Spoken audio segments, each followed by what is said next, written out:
Totally. So first one, yeah, I would say the skip levels, the agenda was always set by the person.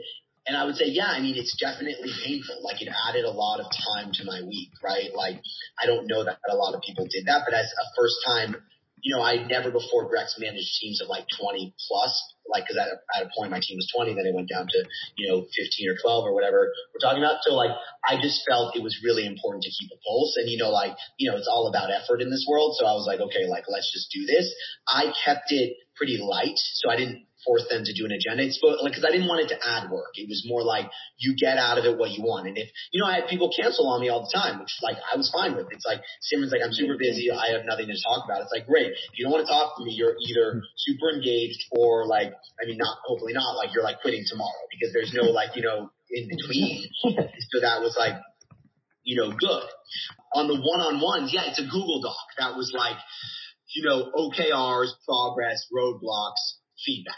And every week I would write like mostly just feedback and then wait for their, or I would wait for them to fill it out and then I would comment on it and then I would give any feedback. So like it is a little bit intimidating in that you're getting written feedback before the meeting. So you're getting like, I didn't think you did a good job on this. Like, here's what I would have done. And you actually get to read it before the meeting.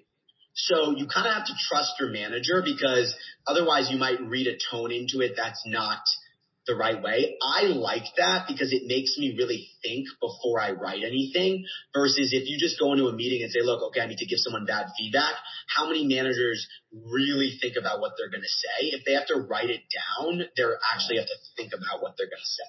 And we did this before COVID, mind you. This was not a COVID invention. Where did that come from, the written culture? Is that just a function of the execs of the company, or is it like a real... Yeah, so early on, we were not having, it was like a loudest voice in the room culture, which like obviously I loved because like I'm here for that. And then we were like told that we had to we realized that was not the best way. And so we actually took a page out of Amazon. I mean, one of the most interesting, and I'm not sure that Pedro has written about this, there's like a blog, Building Brex, but there's a blog called Building Brex where he writes it. But we do this thing called decision review where every big decision at the company is a 6-page document that is sent out on Thursday night to the leadership team with whoever, like VP Product, VP Eng is like the one, the decider.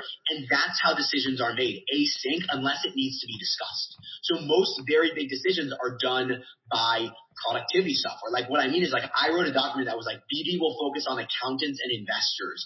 And it was like a 10-page document. And then leadership was like, why these two? Why this and that? And over a week they commented and I commented back. And we didn't even have a conversation live where they said, okay, do it.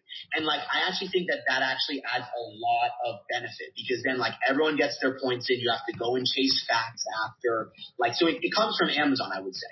Everything comes that comes from Amazon. The one-on-one doc, I'm not sure. I just like that was always there. When I got there, my first week, Michael Tannenbaum, my boss, was like, okay, here's what we're doing.